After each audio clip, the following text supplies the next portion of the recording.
Hello, all you positive heads out there. It's so good to be back with all you beautiful reflections of the one source consciousness that creates and animates all things.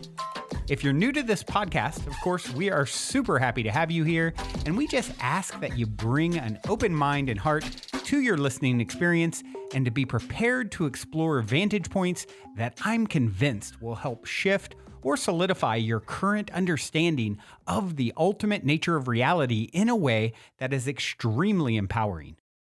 Speaking of exploring powerful perspectives, I'm super excited to announce the release of my very first book, The Golden Key: Modern Alchemy to Unlock Infinite Abundance. If you're ready to alchemize the circumstances in your life so that your abundance expands to an entirely new level in 2021, head over to goldenkey.gift to download the audio or ebook as my gift to you by using the code POSITIVEHEAD.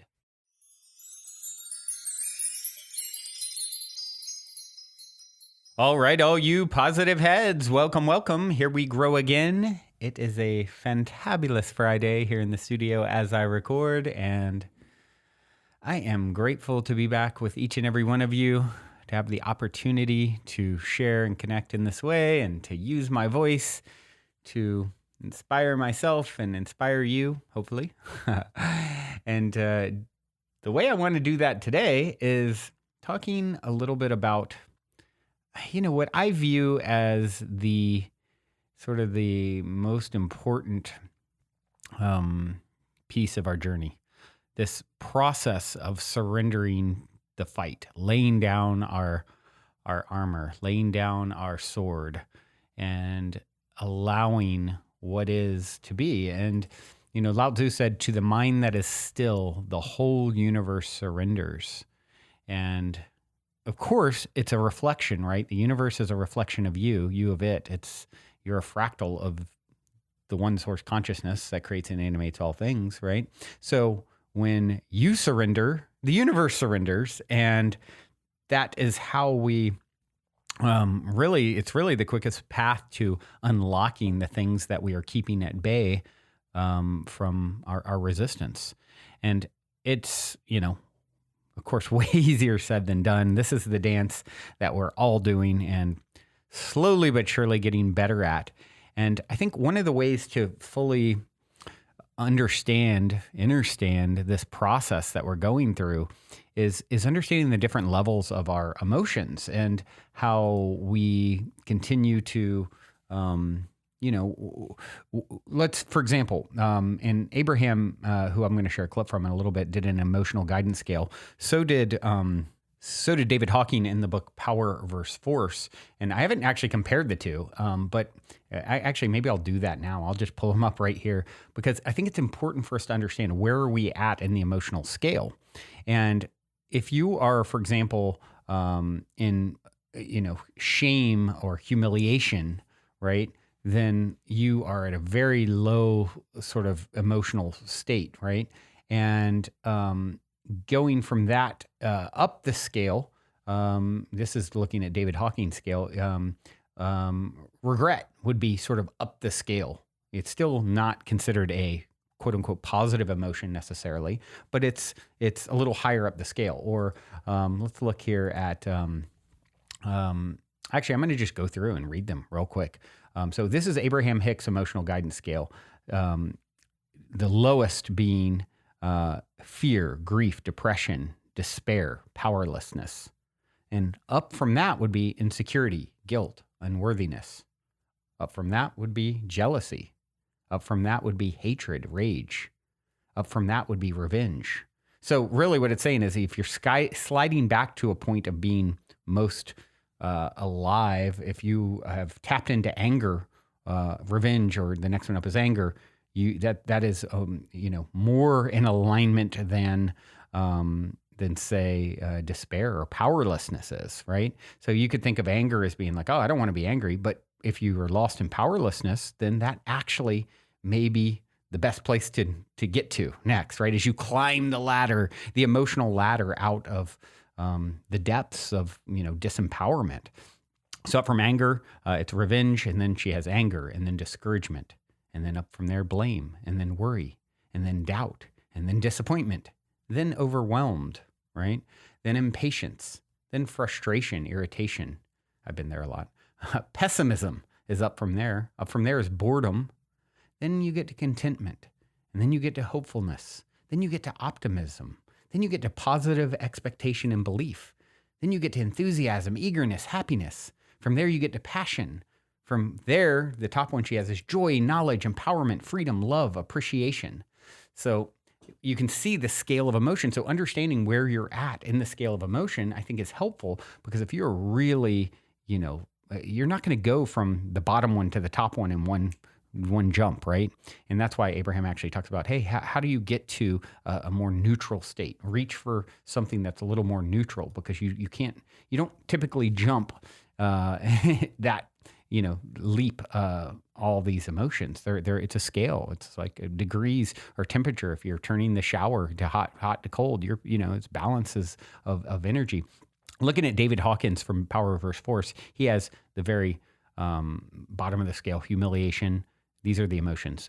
And then blame, and then despise, then regret, then anxiety, then craving, then hate, then dignity or scorn. Then it goes into the positive emotions from there. And he calls those force, and then power comes from affirmation, trust, optimism, forgiveness, understanding, reverence, serenity, bliss, and ineffable is the very top one. So these are really important, I think, for us to understand, and always coming back to this understanding of, okay, these are clouds. These are different degrees temperature, and maybe I've been feeling a lot of one of them. That's okay. It's hating myself there, or beating myself up for being there, or maybe I jump to anger, but then I'm going to beat myself up for being angry, when really, from a certain perspective, that's a step in the right direction. It's up the scale, right? So if you look at yourself and judge, and assess, not judge, where you're at more frequently, let's say the last month or year or whatever time frame. Okay, where have I played the most, in what emotional pool? Okay, maybe it's considered still in the more negative end of things, but is it less negative than maybe where you were 2 years ago? So just being easy on yourself, understanding, and really, really having a deep understanding of this process that we're all going through. And because knowing is half the battle. That is truly such a huge part, is understanding that you are on a journey. You're going to feel the full scale throughout your life, and in not resisting any of it. And that is going to allow it to sort of yield to you in a way that gets you to where you want to go next. When you just stop, put down the sword, put down the shield, stop the fight against what is, and watch the whole universe surrender. You'll start to move, as Abraham talks about it. You're moving upstream, or downstream in this case. You're going with the flow. You don't even have to paddle. So just stop paddling upstream. And then if you just stop that fight upstream and just release, ease the tension in the moment. I'm going to put it down. The fight is over. When I find myself fighting, oh, hold on, I'm fighting, let it go. And then just watch the current carry you. And then you start to see the shift. You start shifting through the different emotions and the different manifestations and experiences that come as a result of doing that. And it happens quickly. And so then you get evidence to how to navigate more gracefully and in a way that causes you to survive the experience. Like, the people who are fighting when the tide, riptide takes people out. You hear about those that fight too hard, a lot of times end up drowning. Those who go with the flow and then wait for their exit opportunity, right, while conserving their energy, are the ones that survive. And that's what you're figuring out here. It's what I'm figuring out. It's what we're figuring out. And I have a clip here to share with you that goes into more on all of this from Abraham, called "Do This and You Will Never Again Feel Negative Emotion." Ooh, that's a powerful title. I don't know if you'll never feel it, but you'll learn how to navigate through it more gracefully and quickly. But found this on the Wellbeing YouTube page. Take a listen.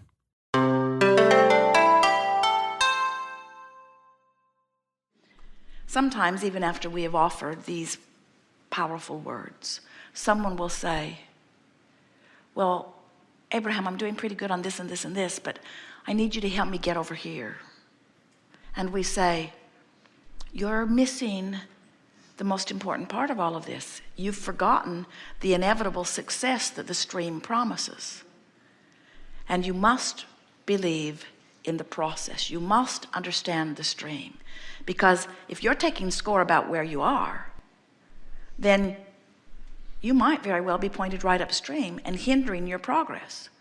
But if you are making peace with where you are in the attitude of, oh, I'm not where I'm ultimately wanting to be, but I'm all right where I am and the stream is carrying me, and so it's inevitable that I will get what I want because I am a worthy being. The stream tells me that. Now, everything turns around for you. In the moment that you let go of those oars and the stream turns you, in that very moment, as that relief is washing through you, you begin to move and physical things begin to become apparent immediately. In other words, we really are not asking you to just let go of the oars and let the stream turn you and then maintain an attitude of patient faith for a long period of time until you start getting evidence of your work. Because when you let go of those oars consistently, you don't have to be patient because the stream carries you quickly. In other words, you're going to begin to get evidence. In fact, it's a very common thing for people to say to us or to Jerry and Esther. All kinds of things began to change immediately once I get hold of the idea of letting go and releasing. People have been talking about this for a while. They've been talking about surrendering. They've been talking about letting go and letting God. And we're wanting you to understand how powerful those messages are. When you let go of the resistant thought, which is the only reason that you haven't been discovering the pen in your purse, even though it's that obvious. Do you know your fortune is as easy as that? It is as easy to create a castle as a button when you let yourself leverage the energy that creates worlds. But when you're banging around trying to make it all happen through action and you're not paying any attention to which direction you're going in the stream, you can't offer enough action. There's not enough action in the world to compensate for that bucking of the current that you're doing. You must turn and go with the flow. We just love it when somebody gets terminally ill. It's so delightful. Well, we're teachers, you see, and when someone gets terminally ill and they've been told there are no more options, we can't cut it out, we can't give you a pill, we don't have a process for it, we don't have any action thing that we can give you, then they have no choice but to do the only thing that really did anything anyway. Sometimes they give you a pill and the pill causes you to believe, so you turn, and that's why you recover. Sometimes they say, here is a surgery, and you believe in the surgery, so you turn and go with the flow for a little while. But what we've noticed with your Western medicine, with all healing, is that if you're looking for cures, they're usually very temporary, and something else pops right up soon again. You must get to the vibrational cause. You must get to the vibrational discord before you have any lasting well-being. So now you understand the whole picture. You will never again feel negative emotion without knowing, first, I'm pointed upstream, and nothing that I want is upstream. You will never feel negative emotion again without knowing, hey, this is my guidance letting me know that I'm pointed upstream, and my work now is to see if I can find some way to find a little relief. You will never again be pointed upstream feeling negative emotion and not know that you are moving in opposition to what you really want, and that you're not going with the flow of what you really want, and that if you will just try to release the thought that has caused you to focus so much upstream, that things will begin to get better right away. You now have the complete understanding of everything that's ever happened to you, everything that ever will happen to you, and everything that's happening to everybody who's around you. In other words, there is nothing that is happening outside of this powerful law of attraction. There is nothing that is happening outside of this stream of life that you are going with or you're not. There is nothing that is outside of that. And now you have this picture of that. Now, under any and all conditions, you know what to do. So you say, all right, Abraham, you've convinced me. I'm willing to give this a try. So I will listen for that call of source. I will try to go with that flow in the direction of the call of source, because you have sort of kind of convinced me that my inner being is standing there as the culmination of all that I've become, and I want to become a vibrational match to that. So what does the call of source sound like anyway, you say? And we say, well, it depends on where you are in relationship to it. If you're up there in appreciation, the call of source feels like goosebumps and shivers and ecstasy and well-being. But if you are down there in despair, the call of source doesn't sound like all of those bright, fluffy things. The call of source may very well sound like revenge. And many of you would say, well, how can revenge be a step in the right direction? And we say, only you know. Is it relief? Only you know. If you feel relief, and we've never seen anyone who was in despair, which means they feel powerless, who got hold of an idea of revenge. We've never met one who didn't feel better, because in revenge, there's taking some of your power back, you see. Now, if you were frustrated, we would never ask you to reach for the feeling of revenge. That's going in the opposite direction. But from revenge, as you reach for rage, you feel better. And from rage, as you reach for anger, you feel better. And from anger, as you reach for frustration, you feel better. So as you reach for that feeling of feeling better, for that feeling of relief, now you always know which way to go. And when you know which way to go, and you turn more deliberately more often, and you develop habits of letting go of those oars more often, before you know it, you're in this attitude of knowing and expecting well-being to be yours. And it doesn't take long for it to go from hoping, which is where many of you may be right now, from hoping to believing to knowing, because once you get to the place that you are more often hopeful than not, you're flowing so steadily with the stream that manifestations are happening all over the place that are giving you belief. And once you are flowing and believing, hoping, believing, hoping, believing, believing, hoping, hoping, believing, hoping, believing, believing, believing, believing, before you know it, you are knowing. You just know. You know law of attraction, you know the stream, you know the power of your thoughts. And when you know that, you don't freak out when you catch yourself upstream. We want you to talk about the things that feel good. We want you to talk about the things that feel better. But if it doesn't feel good, drop the oars. Don't put it to words. Don't engage in conversation. Let go of the online chat group. In other words, let go of any forum that will give you an ear to your upstream comments. And watch how easy it is to drop the oars. And when you do, watch how quickly the current turns you. And when it does, watch how swiftly you move to the culmination of things you've been wanting. And as you do, feel the utter worthiness of your being. Well, we are done.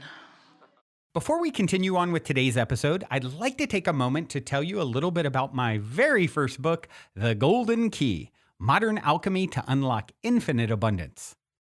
The concept for the book initially came to me in a dream and has been followed by a next level amount of synchronicity, confirming for me that the information in the book is pertinent to get to the world at this moment in our collective evolution. In the book, I share the 8 keys to manifesting abundance that I've personally discovered over 25 years of trial, error, and deep exploration, including one golden key that ultimately ties them all together. I think most of you will agree with me that talk is a bit cheap, especially these days, and results speak the loudest of all. Well, these keys have led me to manifesting incredible results, such as an Inc. fastest growing private company, uncanny health, incredible relationships, and success with this podcast. However, I'm not any more special than you, and anyone can apply this information to achieve incredible results in their own life. I also believe waking up our planet by sharing these keys to abundance is the quickest way to help us to transition our home into the planet of paradise it is destined to become, which is why I'd like to gift the book to you at goldenkey.gift when you use the golden key code POSITIVEHEAD. I would also like to invite you to create your own unique golden key code so you in turn can gift the book to others, as well as invite you to participate in a unique abundance manifestation game with me and the other readers that is outlined in detail at the end of the book and on the website, where readers are also going to share the inspiring results of their abundance manifestation experiments. Lastly, I'm going to practice what I preach by sharing 50% of the abundance generated from the golden game and sale of the other golden goodies on the website with you and all the other readers. So if you're ready to alchemize the circumstances in your life so that your abundance expands to an entirely new level, head over to goldenkey.gift to download the audio or ebook as my gift to you by using the code POSITIVEHEAD. Also, if you end up loving and appreciating your gifted copy of the book, please take a moment to go to Amazon and give it a review, which will greatly help me reach and unlock more hearts with the Golden Key.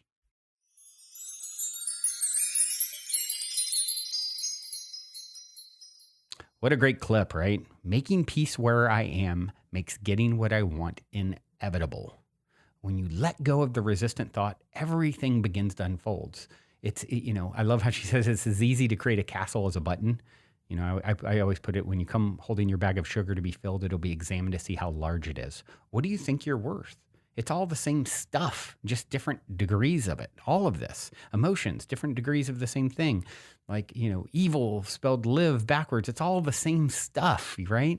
And what part of the whole are you focusing in on? And she talks here about the power of placebo, which of course I love. 30%, some say way more than that, of all healings, including surgery or placebo. Like, understanding how powerful you are. You are such a powerful creator being. And really what she's talking about here is understanding how to notice it, to see the signs. You're never going to feel negative emotion without feeling upstream, and knowing that nothing you want is upstream. So if I'm feeling negative emotion, I'm going upstream. My boat is pointed in the wrong direction, and I know nothing I want is there. So you'll identify you're moving. Hey, I'm moving in opposition to what I want, and now things can start to get better because I'm not going to do that. And realizing that's the whole entire game. Nothing is happening outside of the stream of life that you're going with, or you are not. That's it. You're either going with it or you're not, and that's the whole game.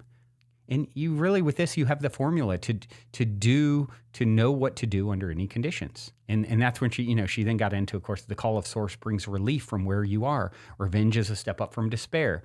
Understanding that process and the scale of emotions, I think, is really helpful, especially where the self-judgment comes in for, oh my gosh, I should be doing better than this. It's like, no, stop the self-judgment. That's probably the biggest thing that holds us back, is like, we think we need to hit a home run and be in like the top most expanded emotion of bliss all the time, or we're losers. It's like, what a silly notion. Time to put that notion down. If it doesn't feel like it's going downstream, drop the oars. Anything that is supporting upstream comments, just stop and watch the current turn. Don't play. Just totally tune it out. If someone tries to engage you and lure you into a upstream conversation about someone else, about what's wrong with the world, et cetera, et cetera, et cetera, notice it and just choose not to engage. Choose not to play there. And as you do, you're just going to feel more and more the utter worthiness of your being. What's your point of view? I would like to know. That's all we're doing here, is shifting our points of views and perspectives. This song talks a bit about that. I love this song. It's called Skeletons by Saint Sinner. Thank you all for tuning in. Until next time, journey well.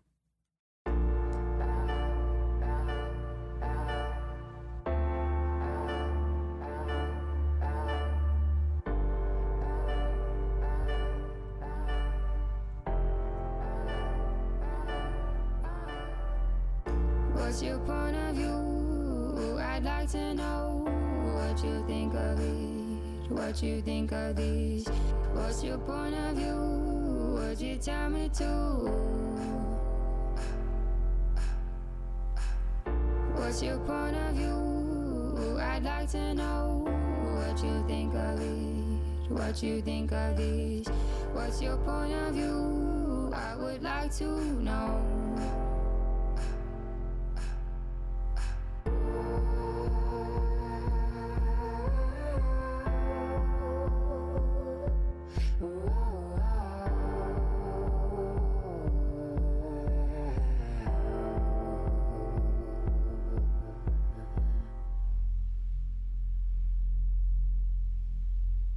What's your point of view? I'd like to know what you think of it.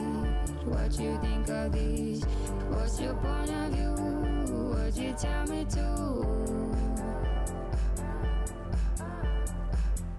What's your point of view? I'd like to know what you think of it. What you think of this? What's your point of view? I would like to know.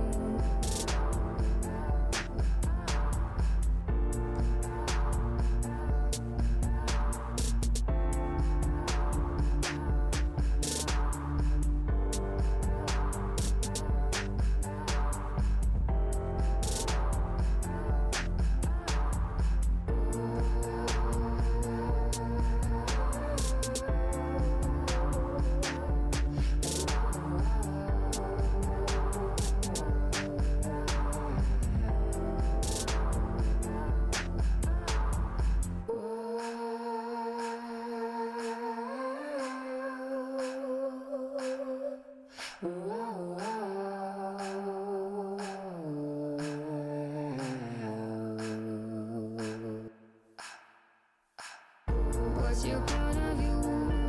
I'd like to know what you think of it. What you think of this? What's your point of view? Would you tell me to? What's your point of view? I'd like to know what you think of it. What you think of this? What's your point of view? I would like to know.